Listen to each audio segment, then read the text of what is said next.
So as always, we begin by ringing the bell 3 times. And we can allow the sound and the vibration to bring us more fully present into this room, into our body, and into this present moment.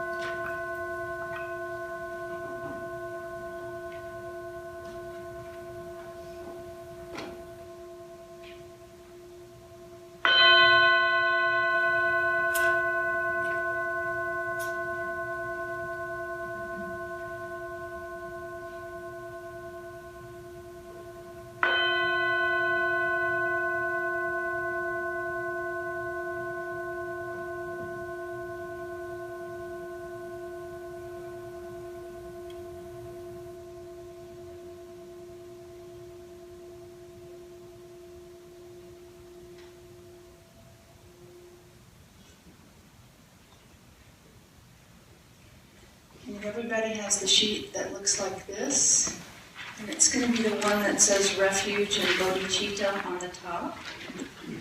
And so we're going to practice, as we would always do in a Buddhist service, that we would begin by saying the Refuge prayer 3 times. And the reason we do this, as we've talked about, is that we want to remember, we want to remind ourselves that we can take refuge in the Buddha, the Dharma, and the Sangha. We see statues of the Buddha, and we remember that he was a person, nothing special, just like you and me, who discovered a way to ease his suffering and the suffering of others. And then we also rely upon, and we remember, we think about our innate Buddha nature. We are innately wise and innately compassionate. And we can call upon that and tap into it at any time. And when we take refuge in the Dharma, we are so blessed to have so many enlightened teachers that came before us and were kind enough to show us the way.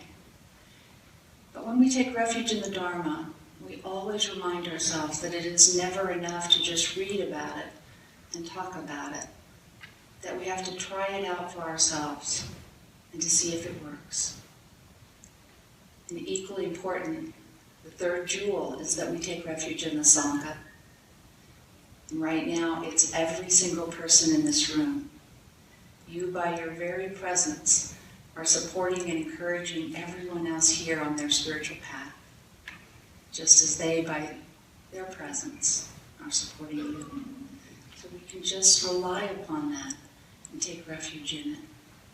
So if you want to join me, we're going to say the Refuge and Bodhicitta at the top of that page. We'll say it 3 times. In Buddha, Dharma, and Sangha, we go for refuge until fully awakened, through the power of generosity, ethics, patience, enthusiastic effort, concentration, and wisdom. For the sake of all beings, may we realize and demonstrate our innate goodness. In Buddha, Dharma, and Sangha, we go for refuge until fully awakened, through the power of generosity, ethics, patience, enthusiastic effort, concentration, and wisdom. For the sake of all beings, may we realize and demonstrate our innate goodness. In Buddha, Dharma, and Sangha, we go for refuge until fully awakened, through the power of generosity, ethics, patience, enthusiastic effort, concentration, and wisdom. For the sake of all beings, may we realize and demonstrate our innate goodness. And as we prepare for a short meditation, as always, if you want to kind of shake it out a little bit, find that place where your head is resting comfortably on your shoulders. Maybe straighten your spine just a tad. We can begin. There's some energy breathing that we can do that actually helps bring us more fully present into the moment. So we're going to take 3 very specific breaths, and as we breathe in. I'm going to ask you to breathe in deep and full, sort of as you feel that breath lower in your belly, and to hold that breath for a moment. And you sort of feel it just, the energy just flowing around there. And then when we exhale every drop of air in our lungs. And we'll do that 3 consecutive breaths. So breathing in, relaxing your shoulders, holding your breath, letting that breath settle.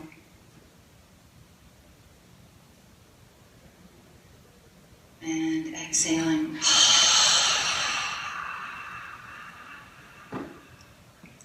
And breathing in, relaxing the shoulders, holding that breath.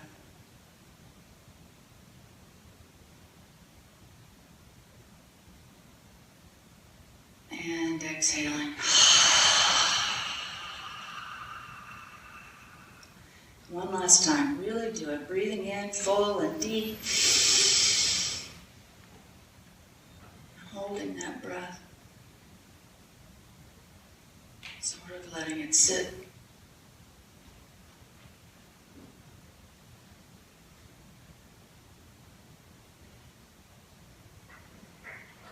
And exhale.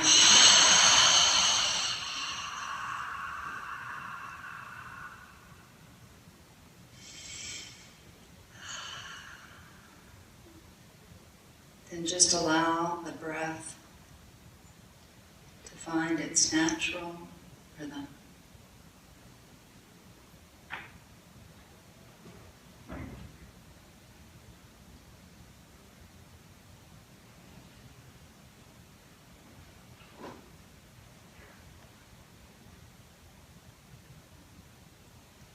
For the next few minutes, we can give ourselves permission to do absolutely nothing. No place to go, nothing to do, nothing to fix or change. For now, let it be enough and let it be okay to just sit, just breathe, and just be.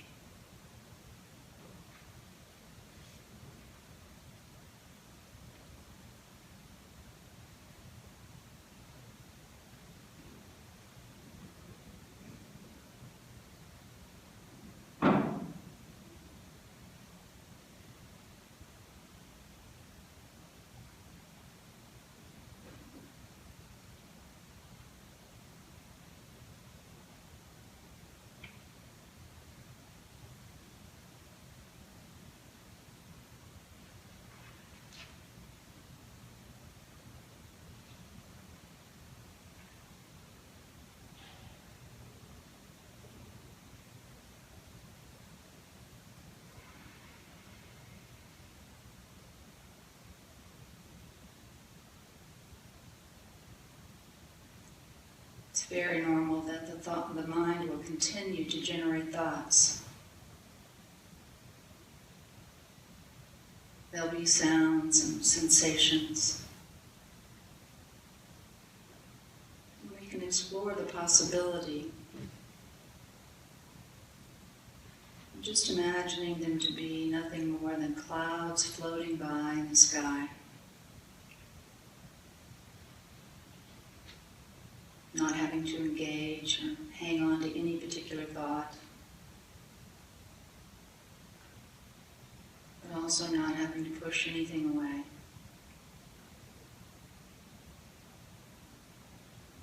Just simply being aware.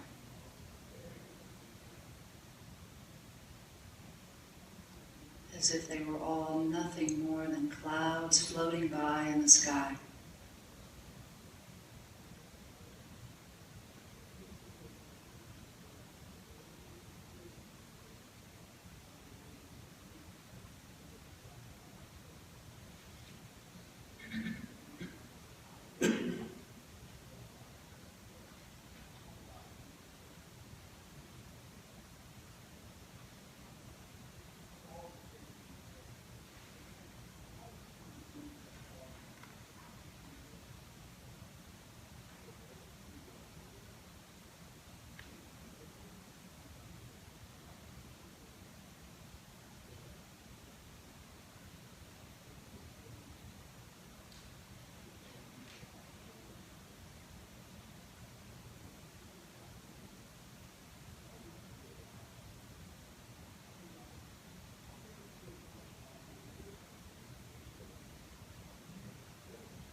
There might also be moments when you realize you've been distracted,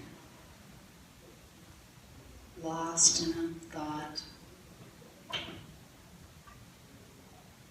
And that moment you realize you've been distracted, that moment can be celebrated. Because it is a moment of being present.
So we've made it to week 5 and we're still alive.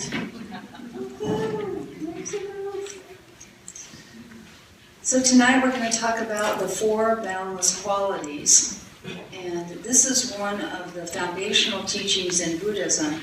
As we talked about in the week, we talked about the different types of meditative techniques, concentration, awareness, and then positive imagery. This is one of the core components of our ability to actually rewire our brain. It's funny to think, about 20 years ago, they thought that by the age of 5, that you were pretty much done with creating brain cells and everything was sort of fixed up there. And anybody when you were in college here that if you drank too much, you were just killing off brain cells that would never be born again? Oh, happy day, that was not true. So over the last few decades, they discovered there's this thing called neuroplasticity.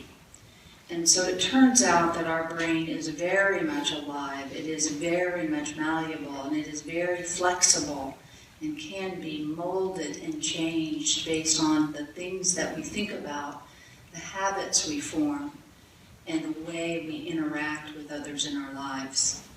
And so it's amazing to me that 2,500 years ago, that in the original teachings that were written down about 400 years after the Buddha passed away, these Brahma Viharas, the 4 boundless qualities, are found in those writings. And it said that the Buddha found them so important that he gave them to his own son, who actually ended up hanging out with Dad and becoming a monk as well. So the reason these are very important is that it gives us an opportunity to realize how much power we have to change the way we are experiencing ourselves and the world around us. No matter how we grew up, no matter what our parents told us, no matter what past experiences you've had, there are actually practices that we can do that will change the way your brain is wired. Last year, I believe we read a book and had a series of discussions on a book called Happiness by Matthew Ricard, and he is the happiest man in the world because he has been doing this for almost 40 years. His brain has been rewired to rest in a state of loving kindness and compassion that is unparalleled after Thousands of people have had brain scans done on them. Nobody even gets close to the monk, Matthew Ricard. So, maybe we're not going to get that far down the path, but I don't know about you, but some days, if I was just a little bit happier or a little bit more peaceful, it would seem like a wonderful thing. And so we're going to talk about how to do that. And on Sunday, I actually put it in the context of The Biggest Loser. Anybody know that show on TV? I'm not ashamed to say it, it's one of my favorite shows. I get a box of Kleenex and I put it by my chair and I'm crying along with them, and it's wonderful and what's happening to them. But the show, and some of it might be, a little hokey, but the point of it is that we take people who feel broken and have been living a certain way that is so damaging to their health and their mental well-being that they are very likely slowly committing suicide. They come in there so overweight, so disheartened, almost unsure if it's even possible for them to change. And through the course of the show, obviously they're put in this completely different setting, taken away from their home and put in a place where they are surrounded by this incredibly positive support. Whenever they think they can't do it, there's somebody right there telling them they can.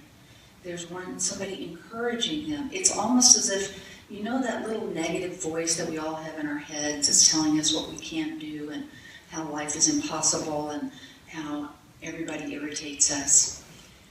Imagine that you had your own personal trainer, that when you felt like at that moment where you couldn't do it, there was somebody right there to tell you, just go one more step.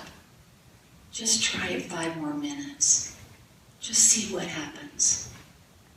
And so that is such a great image of what we're doing here with our minds. This is like we're going, I was going to say to the spiritual gym, but you're really going to the mental gym because you're working out the neural networks of your brain and you're actually building new neural networks that shift the way you experience yourself and the world around you.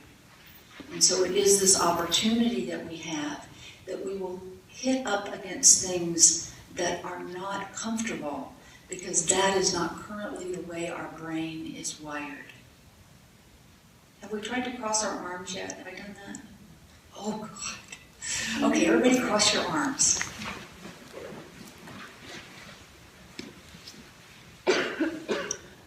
Okay, now cross them the other way.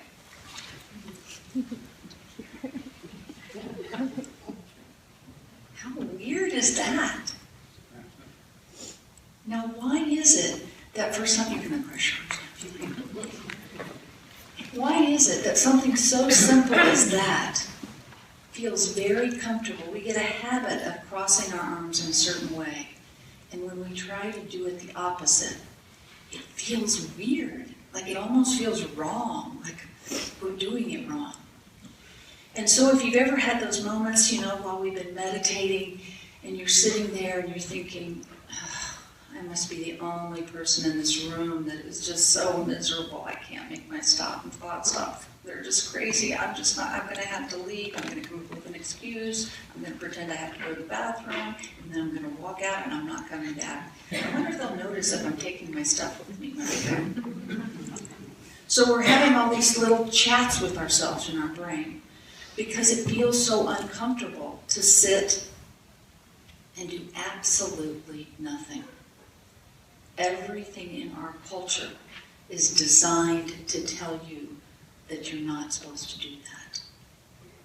Don't just sit there, do something. Everybody tells us that. And yet, what if that weren't true? What if it were possible that you could become even more productive, even more powerful and courageous and strong by spending some time doing absolutely nothing? Once again, the Buddha said, don't believe a word that he said just because he said it. So don't believe a word that I've just said just because I'm saying it. Go try it out for yourself. And just explore the possibility that you are far more courageous, that you are far more loving and kind and powerful than you ever realized. And it was just a matter of going 5 more minutes into that zone of feeling uncomfortable until that feeling starts to feel natural. And so that's what we do with these 4 boundless qualities: loving kindness, compassion, sympathetic joy, and equanimity. And so loving kindness, many of you have been here on Sunday mornings when we're doing a loving kindness practice, where we practice this feeling of being loving and kind. We imagine someone giving love to us unconditionally, not because of who or what we are or what we've done, but just because we're a human being. And then we explore that possibility of we ourselves have that loving kindness within us and generating it out. And you know, there's a few people it's super easy to give loving kindness to, and then maybe the strangers are not so bad, and then by the time we get to that one person that pisses you off on a regular basis, oh, that's where the rubber meets the road. That's the place to practice loving kindness. Again and again and again, even if it feels uncomfortable, even if it feels unnatural, even if the current thought with sending that difficult person loving kindness is that you also want to poke their eyeballs out at the same time. We just be aware of that alternate view, but we still keep coming back. You are worthy of love and compassion. No matter what you've done, no matter what you didn't do, you are worthy of love and compassion. So there's this incredible power with just changing the words that we're saying in our head, even if the little negative Nelly is still in there. We don't fight against it, we just let her melt away. She may still be there, those negative thoughts, that disheartening words. But if we stop giving her power, then it slowly doesn't matter. And that's part of this practice as well, is we really start to become aware of these negative words and phrases and situations that we are accumulating in our head that are nothing more than us talking to ourselves. So you listen to that a little bit, to be slightly aware of that, but then to put more attention and more power and have the courage to emphasize the love and compassion. When we talk about compassion, I always emphasize Chogyam Trungpa Rinpoche, who was Pema Chodron's teacher, and Pema Chodron is an American Buddhist nun who is a Buddhist rock star. Her teacher would always talk about this idea of compassion, and many people have struggled with it of, oh, I'm not I'm kind of selfish. I don't really want to give anybody anything. And so I don't know that I personally am very compassionate. And what Chogyam Trungpa Rinpoche would talk about is that compassion is something that you can cultivate, and you do it little by little. Pema Chodron even talks about that if the only way you can start with compassion is that you take something that you love and you take it from your left hand and give it to your right hand. And that can be the babyest step of compassion. Chogyam Trungpa Rinpoche also said that if you give away everything you have, everything you own, and leave nothing for yourself, that's called idiot compassion. It does no good if we do not take care of ourselves, set appropriate boundaries, and give what ends up being appropriate for us. What is ours to do is a question we can ask ourselves. So in Buddhism, there's this constant balance. The middle way is wisdom and compassion. Wisdom without compassion is sterile, and compassion without wisdom is stupid. And so we balance these against each other. Sympathetic joy is one that you can try out at home. And that is It's easy for us to be sympathetically joyful for others that we love when something good happens to them. Somebody you love wins the lottery, or gets a new car, or gets that promotion at work. And you just feel so connected to them that it's almost as if you get excited and joyful for them. Now imagine that exact same thing happened to your nemesis, that person at work that drives you crazy. Can you have sympathetic joy for them? Yeah, I would call that an advanced practice. So maybe we start with little baby steps of feeling sympathetic joy for people we know absolutely nothing about. Because I don't know about you, but it's much easier to be joyful and compassionate with people who are strangers than those people that push our buttons, that make us angry, and make us think that we are not compassionate. So think about this in sort of a staged approach, that we don't have to be all the way to Matthew Ricard in one day, that we can take these baby steps of just taking something we love and giving it to our right hand, and then maybe a little baby step of taking one little thing and giving it to a friend. And then before we know it, it'll feel natural to give of yourself to another human being in their time of need. So I think, was it last week that we were talking about homeless people?